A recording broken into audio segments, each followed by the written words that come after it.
coisas que neste momento é muito oportuno falar, porque nós estamos celebrando a ceia do Senhor, a morte e a ressurreição de Jesus, glorificando ao Senhor em nossos corações pela salvação que Ele tem nos concedido.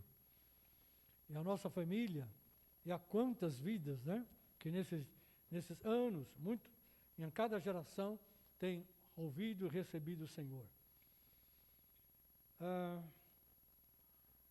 Quando nós viemos para Cristo, nós tínhamos a consciência de que nós estávamos perdidos, vazios, vivendo uma vida sem sentido, sem propósito. Cada um tem um motivo ou um gancho, né, que te conduziu para Cristo, né? Às vezes é um vício, às vezes é uma enfermidade, ou é uma vida completamente perdida e você não quer continuar desse jeito. Você está amarrado, aprisionado, né, por influências demoníacas ou pelas coisas deste mundo, vive tão infeliz e busca uma saída, não é? Enfim, ou vive uma vida cheia de conflitos, não tem paz, nem de dia nem de noite, nem com a ajuda das pessoas, nem com os remédios da noite, vive sem paz, atormentado no seu coração. Então, existem muitos motivos, né, que podem levar ou conduzir uma pessoa a Cristo, e a ouvir a palavra, e a aceitar a palavra do Evangelho, porque na palavra do Evangelho o Senhor promete, ou Ele está estendendo a sua mão para nos receber, nos reconciliar com Ele, né? Quebrando a separação que existia por causa do pecado, perdoar nossos pecados, nos libertar de todo tipo de escravidão. Então nós éramos pessoas vazias de Deus, sem nenhuma riqueza espiritual, né?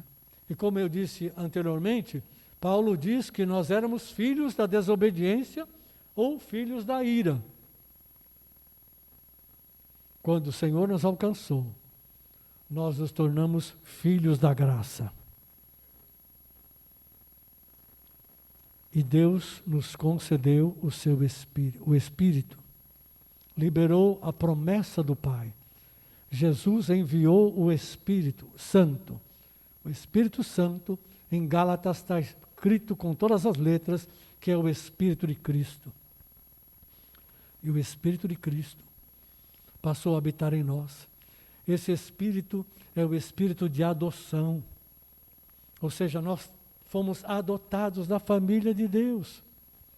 E nós temos uma consciência que esse Espírito nos dá, de que Deus é o nosso Pai.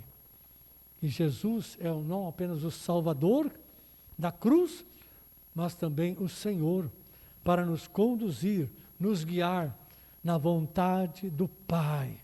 Aleluia. Glória a Deus. Então nós somos filhos da graça. E a palavra de Deus diz, em vários lugares, mas eu vou ler apenas aqui em Romanos 8, 16 e 17, que diz que o próprio Espírito testifica com o nosso Espírito que somos filhos de Deus. Ora, se somos filhos, somos também herdeiros. Herdeiros de Deus e co-herdeiros com Cristo. E se com Ele sofrermos, também com Ele seremos glorificados. Glorificados. Então nós somos herdeiros de Deus e co-herdeiros com Cristo. Por quê? Porque Cristo também é herdeiro. A Bíblia diz que Jesus entrou neste mundo como unigênito de Deus, o único Filho de Deus, vindo de Deus, o próprio Deus. Mas quando Ele ressuscitou, Ele se tornou o primogênito dentre os mortos, o primeiro. E o Pai deu a Ele promessas. Eu não vou abrir aqui agora, mas o Salmo 2, Tem promessas, está lá a palavra profética, e o Senhor disse, pede-me e eu te darei as nações por herança. O diabo veio antes na tentação e tentou Jesus dizendo, olha, fica numa boa, você basta se prostrar e me adorar, eu vou te dar o domínio e a glória de todos esses reinos. O diabo é astuto, é safado, é enganador. Ele se antecipa, procurando tragar, antes que o nosso coração se torne do Senhor. Ora, Jesus era sem pecado, mas ele foi tentado do mesmo jeito. Mas ele não cedeu, nem naquela ocasião, nem em todas as demais outras, né? E Deus cumpriu, e está cumprindo essa promessa. Ele disse assim, assenta-te, quando Jesus subiu, assenta-te à minha direita, até que eu ponha todos os inimigos debaixo dos teus pés. Pede-me, eu te darei as nações por herança. Jesus disse para os seus discípulos, e não foi só os 12 não, todos. Me foi dada, ou me é dado, toda a autoridade nos céus e na terra. Pronto. Toda a autoridade nos céus e na terra. O diabo veio enganá-lo. Eu vou te dar a glória desses mundos aqui, ó, que me foi dada. Ele não ia ter nada. Jesus disse, me é dado toda a autoridade nos céus e na terra, ide, portanto, indo, fazei discípulos de todas as nações, batizando-os em nome do Pai, do Filho e do Espírito Santo, e ensinando-os a guardar aquilo que eu vos tenho ordenado. E eis que estou convosco até o fim dos séculos. Aleluia. Jesus se apartou fisicamente, mas não está ausente dos seus discípulos. Aleluia. A sua igreja. E em um livro de Apocalipse, diz que em determinado momento ali, há lá a profecia em que alguém vai proclamar, eis que os reinos deste mundo se tornaram do Senhor e do seu Cristo. Aleluia. Está profetizado, vai acontecer, está em curso, né? Então, nós somos herdeiros. Jesus também é herdeiro de um reino único, inabalável, completo, herdeiro de toda autoridade, né? E nós somos herdeiros com ele. Alguém pode perguntar, mas o que é que nós herdamos? Herdamos a graça e a verdade, a justiça, a paz, a santidade. Herdamos a vida no Espírito. Herdamos o Espírito, a presença de Deus em nós, pelo Espírito Santo, que é parte, já é a primeira parte, é como se fosse a entrada do pagamento completo, que Deus, para mostrar que a promessa dele é genuína e ele vai cumprir, ele já concedeu aos seus filhos o Espírito Santo, o Espírito de Cristo. Então é parte, é a entrada do pagamento. O restante, agora você vai sendo preparado, né? E usado por Deus para que no final o restante seja completado. Aleluia. Glória a Deus. Então somos herdeiros. Se você procurar com cuidado, vai encontrar muitos aspectos dessa herança, né? Temos, além da palavra, da justiça, da santidade, temos a graça, mediante a graça, os dons, os talentos, né? Em Romanos 4,13, diz que não foi por intermédio da lei que Abraão ou a sua descendência coube a promessa de ser herdeiro do mundo, e sim mediante a justiça da fé. Como Abraão, nós somos herdeiros do mundo, e Jesus vai se tornar o rei deste mundo completo. Em Tiago 2,5 diz, ouvi, meus amados irmãos, Não escolheu Deus os que para o mundo são pobres, para serem ricos em fé e herdeiros de um reino que ele prometeu aos que o amam. Eu vou ler de novo um pedaço aqui. Vamos ler de novo. Ouvi, meus irmãos, amados irmãos, não escolheu Deus os que para o mundo são pobres? Nós éramos pobres.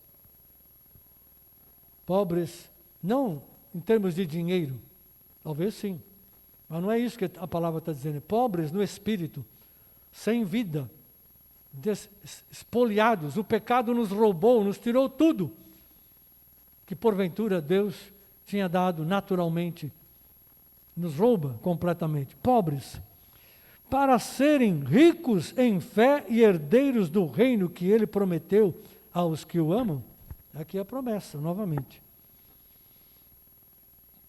Então, somos herdeiros. 2 Coríntios 8, 9, fala de um exemplo de Jesus. Jesus, apesar de ser rico e herdeiro de todas as coisas, Paulo diz em 2 Coríntios 8, 9 o seguinte: pois conheceis a graça de nosso Senhor Jesus Cristo, que sendo rico, se fez pobre por amor de vós, para que pela sua pobreza vos tornasseis ricos. Ou seja, Jesus nos trouxe a graça de Deus, trouxe a palavra de Deus, né, anunciando o Evangelho, abrindo o reino para nós, para aqueles que estavam na terra e chegou até nós, né, rompendo a barreira que havia ali, que impedia o adorador chegar no lugar da arca da aliança, na presença de Deus. Então Jesus tinha autoridade e tinha uma graça infinita, e um amor infinito também. Ele era rico, rico de vida, rico, cheio de Deus, cheio do Espírito, cheio da vontade de fazer a vontade de Deus. Mas a Bíblia diz que ele se esvaziou, ele deu tudo o que ele tinha, tudo. Ele aceitou ser pobre, e pobre aí não é financeiramente, novamente, é pobre quer dizer, ele se esvaziou, deu tudo, e foi para a cruz como um pecador, como um maldito de Deus. Não existe uma pessoa mais pobre do que ser um maldito de Deus, ou um pecador, assim, símbolo de todos os pecadores. Está espoliado, está esvaziado de tudo. A tal ponto que Jesus na cruz disse, Deus meu, por que me desamparaste? Ali ele sentiu a falta do Pai. A presença do Pai já não estava mais com ele. E um homem sem Deus, sem o seu Criador, é mais do que pobre, é miserável. Por isso que a palavra misericórdia para aqueles que são miseráveis. Tem tudo a ver. Mas, seguindo, em 2 Coríntios 9, 8 a 9, Paulo fala de que se aquele foi o exemplo de Jesus, nós temos também que copiar Jesus. Temos que ser um exemplo, como ele foi. Deus pode fazer-vos abundar em toda graça, a fim de que, tendo sempre, em tudo, ampla suficiência, superabundez em toda boa obra. Em duas expressões que eu quero chamar a sua atenção rapidamente. Toda graça e toda obra. Deus nos dá toda a graça. A palavra diz que Deus resiste aos soberbos, mas dá graça aos humildes. E Deus preza, Deus acolhe, Deus tem prazer em corações quebrantados e contritos. A esses Deus não despreza. Aleluia. Então, Paulo está dizendo aos Coríntios, já agora a segunda carta, dizendo que o Deus que nos dá toda a graça, por causa de toda a graça, Ele pode nos tornar abundantes em todas as coisas, de tal modo que em nossa vida nós possamos fazer toda boa obra, tudo aquilo que é da retidão, da justiça, do bem, né? Tudo aquilo que é do agrado do Senhor, tudo aquilo que é a vontade de Deus, tudo aquilo que prospera, tudo aquilo que promove a fé, promove santidade, promove o reino, tudo aquilo que representa o que Jesus é e o que Jesus fez. Aleluia. Então, assim como Jesus era rico em Deus e se fez pobre, se deu totalmente, se esvaziou por nós, Paulo está dizendo que nós também devemos seguir o exemplo dele, e na medida que Deus nos tem dado a graça, tomarmos essa graça, tudo aquilo que Deus nos tem dado de vida da parte do Senhor, devemos esvaziar, derramar a favor de outros. E os outros são nossos parentes, talvez alguém da nossa própria casa que ainda não conhece o Senhor, dos nossos vizinhos, dos nossos colegas de trabalho ou de escola, etc. Pessoas do nosso relacionamento, pessoas que não conhecem ao Senhor, pessoas privados do conhecimento da verdade e da graça de Deus. Por isso, não foram ainda salvos. Eles podem resistir e rejeitar? Pode. Mas isso é um problema deles. A nossa missão, aquilo que nos cabe é usar a graça que Deus nos tem dado para estender a mão, apontar o caminho, dar o nosso testemunho. E, como Jesus disse que Ele sempre estaria conosco, aonde nós estivermos e fazendo uma boa obra, Jesus está lá na pessoa do Espírito Santo. Então, há uma parte que cabe a nós. O resto é com Deus. Quem convence o pecador, quem quebra as cadeias, quem liberta e quem cura, é o Senhor pelo Espírito Santo. Mas nós somos chamados a nos derramar, usar a graça que Deus nos tem dado para fazer toda boa obra. E Paulo fala, vocês podem, como vocês recebem graça, mais graça, vocês podem ser abundantes em toda boa obra. Deus espera que nós, como corpo de Cristo, como povo dele, como seus filhos, como seus servos, possamos viver boa obra, andar em boa obra, ou seja, servir ao Senhor, né? E isso não é difícil de entender. Você olha para o mundo, olha para os noticiários, vê o comportamento das pessoas, e você sabe o que é uma boa obra e o que é uma obra que procede da carne, da injustiça, da corrupção, da vaidade, do orgulho, da mentira, do engano, da hipocrisia. Eu vou parar aqui porque a lista é longa. Boa obra vem do Senhor. E para terminar aqui, Mateus 10, 7, 8, temos aqui um estímulo do Senhor. Ele disse aos seus discípulos, e à medida que seguirdes, pregai que está próximo o reino dos céus. Isso foi quando ele estava começando o ministério dele com os seus discípulos. Depois eles passaram a pregar, o reino de Deus é chegado a vós. Pregue que o reino de Deus está próximo, porque Jesus não tinha ainda sido sacrificado nem ressuscitado. Curai enfermos, ressuscitai mortos, purificai leprosos, expeli demônios. De graça recebestes. Quem fala o resto? De graça recebestes.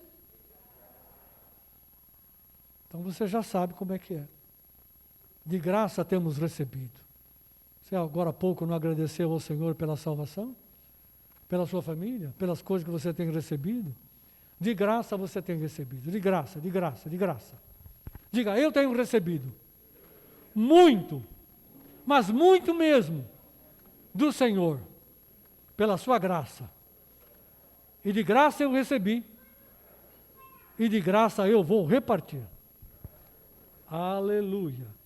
Então, queridos, somos chamados a seguir o caminho da santificação e da maturidade, do crescimento espiritual em Cristo. Isso é uma coisa que tem que tomar a nossa atenção. Se somos do Senhor, somos seus discípulos. Discípulos são filhos do Senhor, porque a palavra de Deus diz que os filhos seriam discípulos do Senhor. Então, o Espírito Santo age em todo o tempo para nos guiar na verdade. E quem é guiado na verdade é santificado pela verdade. E cresce espiritualmente, pela fé e pelas demais virtudes que colaboram, né, com a fé e com o amor e com a verdade. Esse é um movimento contínuo. Quando nós deixamos de crescer, quando nós deixamos de buscar ao Senhor, quando nós deixamos de ouvir o Espírito Santo, quando nós deixamos de estar na comunhão do corpo, que não precisa ser só no domingo, mas durante a semana, em outras oportunidades, quando deixamos isso, nós desvalorizamos isso. E nós podemos ficar à mercê de outras influências. Podemos nos enfraquecer. E você sabe muito bem que uma brasa fora do braseiro, da fogueira, por um tempo ela ainda emite calor. Depois a luz se apaga e o calor vai embora. E ela fica apenas um pedaço de carvão. Que qualquer um pode chegar e chutar porque não serve para nada. Mas se tiver lá na fogueira, ali está incandescente, está emitindo calor, está servindo para uma boa causa. Mas fora do braseiro, não serve para nada. E o segundo ponto é, nós somos chamados a espalhar o Evangelho pelo nosso testemunho de vida, para enriquecer os que creem, como nós somos enriquecidos pela graça mediante a fé. Aleluia. Glória a Deus. Somos chamados para enriquecer no Senhor e para levar essa riqueza para aqueles que são pobres, para aqueles que estão na mesma condição que nós estávamos há algum tempo atrás. Esses são os dois movimentos, essas são as duas direções que nós precisamos cuidar. Glória a Deus. Temos que buscar isso diante do Senhor, individualmente como família e igreja, e temos que ser zelosos, diligentes para isso. Aleluia. Querido Pai, em nome do Senhor Jesus Cristo, te agradecemos por esta palavra, te agradecemos por este momento de reflexão e te louvamos pelo seu amor e o seu cuidado. Sabemos que o teu Espírito habita em nós, age em nós e age por nós. Aleluia. Que isto possa crescer ainda mais. Que como foi orado já aqui nesta manhã, o Senhor venha avivar os nossos corações, avivar a igreja. Não apenas a local, nós aqui, mas a sua igreja espalhada por esta terra. Aviva a tua obra, Senhor, e torne a tua obra conhecida. Que o reino de Deus seja manifestado ainda mais nesta terra. Aleluia. Conta conosco. Usa as nossas vidas e família para esta obra, Senhor. Muito obrigado, Pai, em nome de Jesus. Glória a Deus. Nós vamos encerrar o nosso culto aqui agora, não é? Nós vamos orar, especialmente por aqueles que estão nos acompanhando pela internet, e depois vou pedir a ajuda dos irmãos para liberar o espaço. Vamos abençoar cada família que aqui está. Amém? Venha, família por família, né? Os irmãos que vão nos ajudar já sabem quem são, vão estar aqui à frente, né? E nós vamos ungir e vamos abençoá-los. Glória a Deus. Querido Pai, no nome de Jesus, nós te damos graças por esta manhã preciosa que o Senhor tem nos dado nesta comunhão. Te agradecemos, ó Deus, pelo privilégio de estar juntos nesta unidade do Espírito, na mesma fé, no mesmo amor e na mesma esperança. Obrigado, meu Pai. Senhor, eu oro no nome de Jesus, pelos meus irmãos e irmãs, e por aqueles que estão nos acompanhando através da rede social do YouTube. Que a graça do Senhor seja abundante sobre eles. Que o teu amor envolva os seus corações. Que o Senhor traga a consolação, força e encorajamento do Espírito a cada dia para cada um deles. E que a proteção, o muro de proteção e suporte, Senhor, esteja ao redor de cada um. Que o Senhor abençoe a entrada e a saída de cada um. E que na bênção desta graça maravilhosa, o Senhor possa abençoar e prosperar a obra das mãos de cada um. Consola, conforta e conduz o teu povo, Senhor, nesta graça, na força, na saúde do Senhor, para que o testemunho deste povo seja glorificado, seja bendito, e o Senhor possa alcançar vidas através dos teus filhos, abençoados e abençoadores, em o nome do Senhor Jesus Cristo. Amém, Senhor.